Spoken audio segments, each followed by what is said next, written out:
Skill-based matchmaking, or SBMM for short, is probably the strongest I've ever seen it in Black Ops Cold War. It's driving people crazy in public matches where you usually can just kick back and relax a little bit. But honestly, it really does feel like ranked mode or league play out there right now.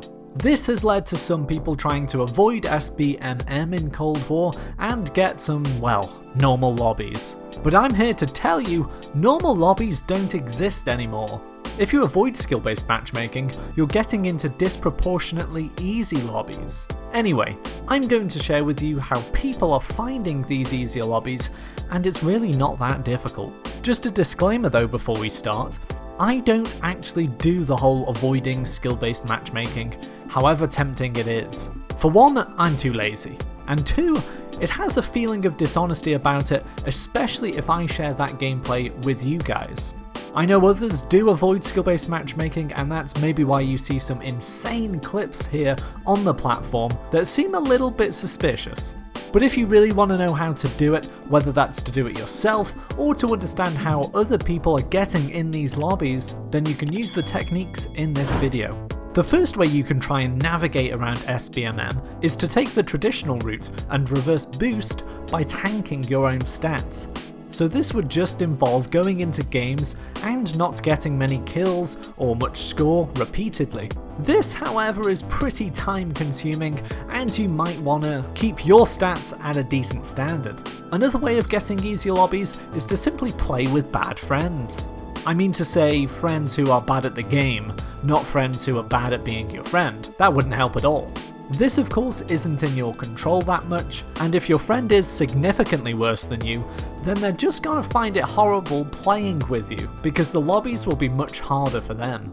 Now we're getting onto my final technique to get into lobbies of dross. The big way I think many people are doing it on Cold War is to have another account on a different console or platform. So that can be another Xbox if you're on Xbox, or an account on your PC or whatever.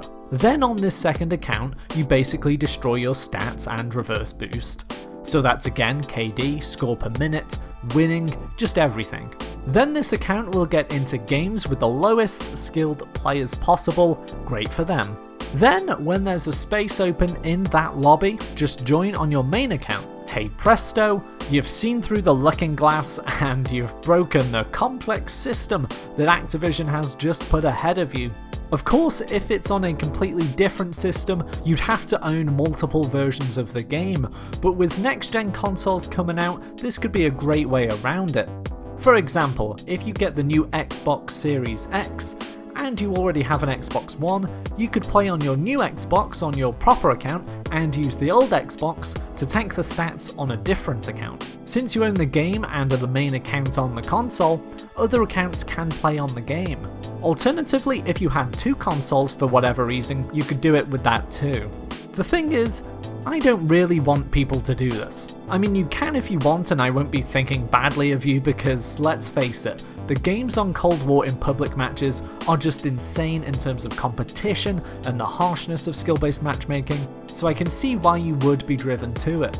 By the way, if you want to see an example of how crazily different the lobbies can look when avoiding skill-based matchmaking, I made a couple of videos a little while ago where I reverse boosted a second account just to play one game on Warzone to see what it was like. It was honestly just strange, and you can watch the video by clicking in the top right corner of the screen here, or by clicking on it at the end screen. It's kind of sad that reverse boosting or trying to find a way around skill-based matchmaking is a thing. In theory, protecting the lowest skill base makes total sense. If you're new to the game or even have a disability, playing the Sweat Lords isn't gonna be fun. But maybe there's a kind of hybrid system that could be used where they could have a strict skill-based matchmaking like it is now for the lowest 10% of players.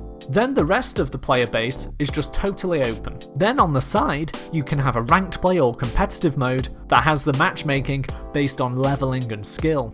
Anyway, they're just a few of my thoughts on the whole skill-based matchmaking debate, but I hope you found this video helpful. If you did, please give it a like, it really does help the channel out. And for more Call of Duty videos, click subscribe. Bye for now.